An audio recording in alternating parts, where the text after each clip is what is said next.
licensee broadcaster that chooses to carry the home shopping network rather than carrying ABC or NBC or one of the other networks. And so you have to look at that broadcaster and see if that broadcaster is meeting obligations for children's programming, for community-based public affairs and news and things like that. If that person is, if that licensee is, and the government decides to discriminate against that licensee because they're carrying shopping rather than Married with Children, then I think you potentially have a legal issue on the basis that the government is discriminating on the content of the programming, given that both broadcasters are carrying, that is, the one that carries the network feed and the one that carries the home shopping, are both meeting their individual licensee public interest responsibility. All right, now, Mr. Johnson, let us set aside for a moment the question of whether one of these television stations is, in fact, giving the same kind of news coverage, doing the same kinds of children's programming, doing the same kind of religious programming. Let us simply look at the programming itself. Mr. Sykes focused on Married with Children. Networks, after all, put on a great deal of programming. All that the shopping stations put on is selling product. It's like an endless commercial, isn't it? Do you put those two things in the same category of programming? I think it's important today to get back to basics. The 1927 Radio Act was re-embodied in the 1934 Communications Act. The notion was that anyone who wanted to operate a station would be using public property for a limited period of time during the, and that there was no right of property in that station. That language is expressly clear in the act that still governs. And what was meant by the notion of a community resource and a public trustee was that this is a resource for the entire community. Now, it was possible to make private profit from the operation of this public property, but there was no confusion that this was public property and it was there to serve a public purpose. Some advertising is permitted, but to turn over the entire thing to advertising is so far from what we had in mind from the beginning of time with broadcasting in this country, and it started during the last 12 years. But I would note even then, in 1984, when they decided that we don't care how much you've got by way of commercials, they said, we think the marketplace will regulate it, and that if anybody gets too many commercials, that no one will watch the station, it'll go out of business. And if that doesn't happen, we will revisit it. All right, let me just interrupt for a moment because we're going to take a break, and when we come back, I'd like each of you to comment on where the debate goes from here and what the competing pressures are that are being brought to bear on the FCC. We'll be back in a moment.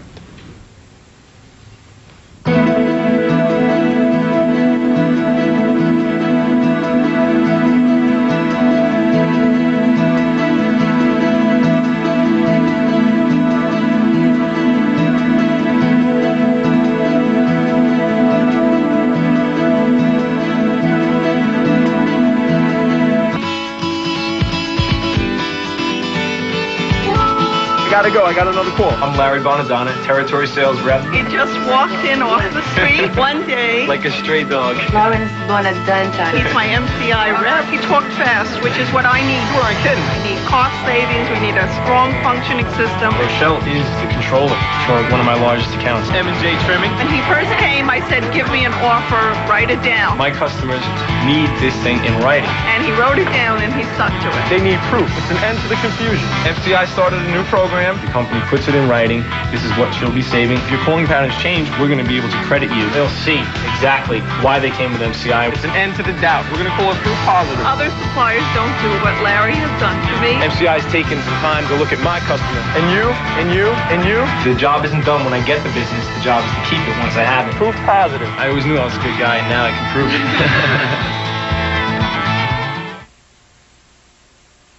Next time, you'll meet some of America's top women entrepreneurs. Also, how to help your teenager deal with stress and depression. Plus, Kathleen Turner on Good Morning America. I want a GMC truck.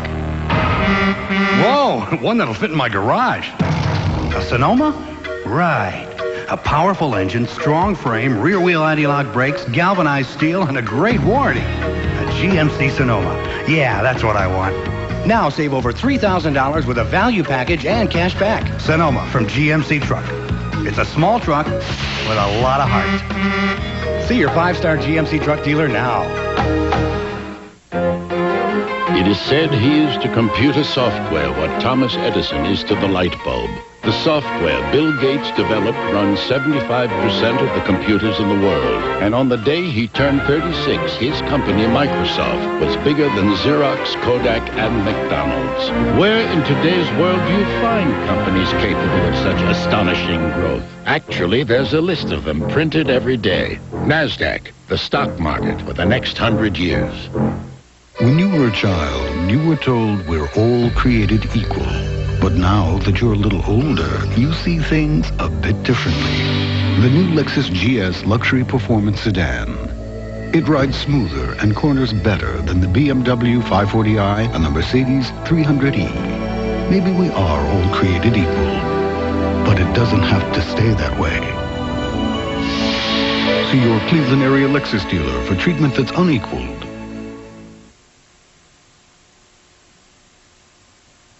And we're back once again with former FCC Commissioners Alfred Sykes and Nicholas Johnson, and with Washington Post reporter Paul Farhi.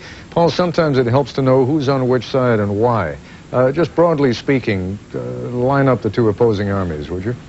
Well, on one side, of course, you have the Home Shopping Network, which is pushing as hard as it can to get this kind of must-carry status. Because it's going to save them tens of millions of dollars, it's right? going to save them in fees that they would otherwise have to pay. It will save them both fees, but it will also greatly expand the distribution of home shopping programming if you can also be on the broadcast signal and you can also be on the cable simultaneously.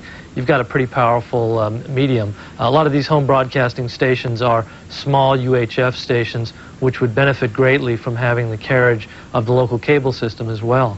Because it would expand their signal. That's right. Now, and who now is opposing it? Because this looked as though it was going to breeze through, as I said. Up to a couple of days ago, you were still all but predicting that it was going to be passed by the FCC. You have a number of parties that are coming out against. For one, the Democrats on the Hill appear to be against this. The public interest community seems to have gotten energized about this.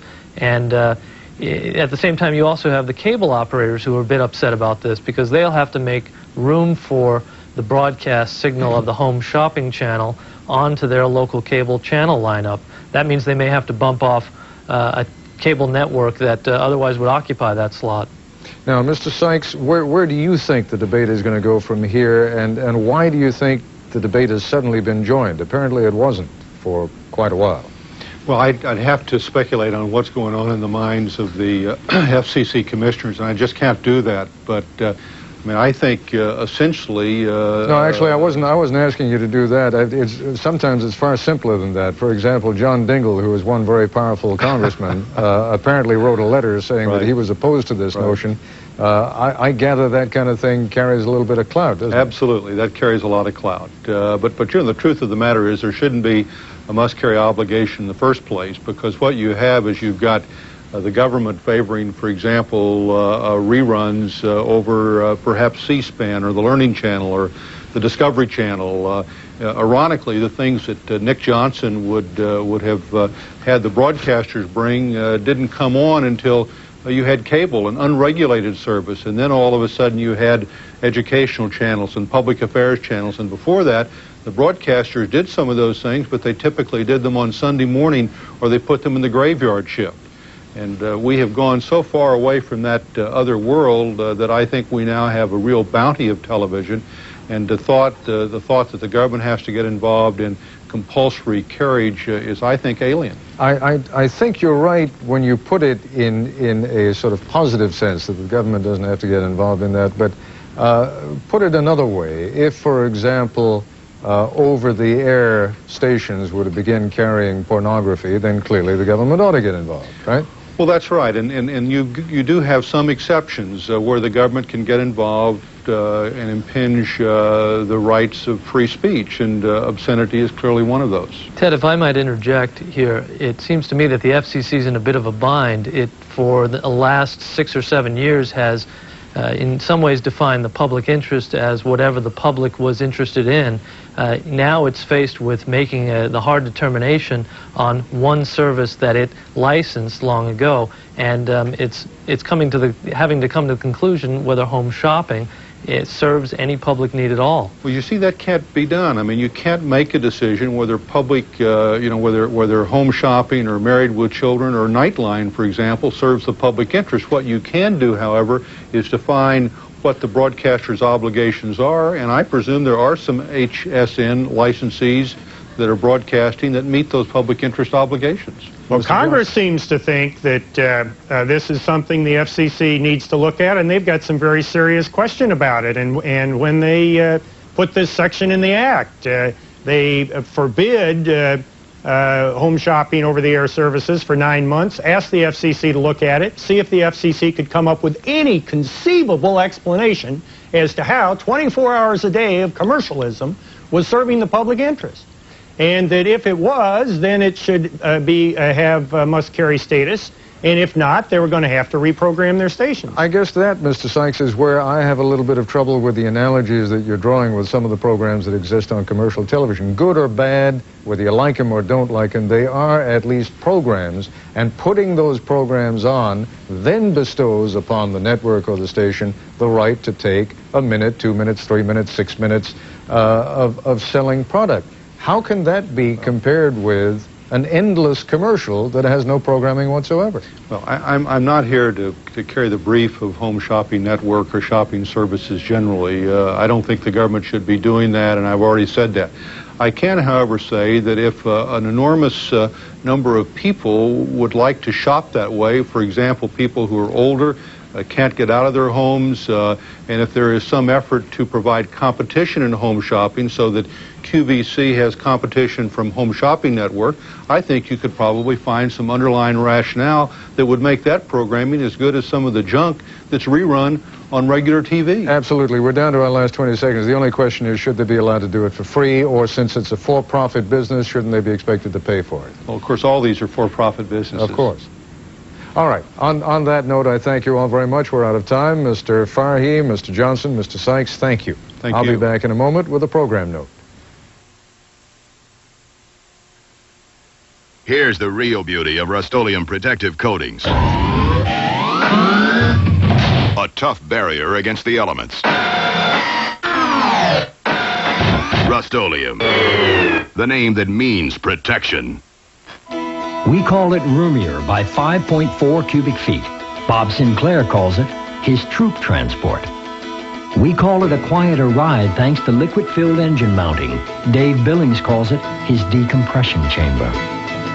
We call it a standard driver's side airbag and available anti-lock brakes. The Scots call it their security blanket. We call it Corolla, the all-new Toyota Corolla, the brand new car with a familiar name.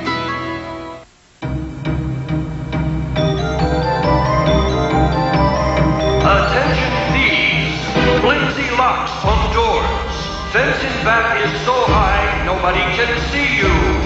Easy access windows. Take your time. It's the obvious but overlooked things that attract burglars to your house. To help make your home burglar-proof, see your Allstate agent. You're in good hands with Allstate. Hey, folks all over America trust their homes to Ace Paint. Here's why. We make our own. It's premium quality. Your satisfaction's guaranteed. Now get Ace 7-Star, our best flat latex house paint, for only $11.99 a gallon. Hey, Ace is America's place for quality paint. Ole, ole, ole, ole. Toyota's hot, hot, hot. Toyota sales are hot right now, and we're fanning the flame. Toyota's hot, hot, hot. Lease a new Corolla for just $179 a month with no down payment. No down payment and $179 for air, power steering, and more. Plus, factory-to-dealer incentives could save you hundreds on top of Tercell's already low price.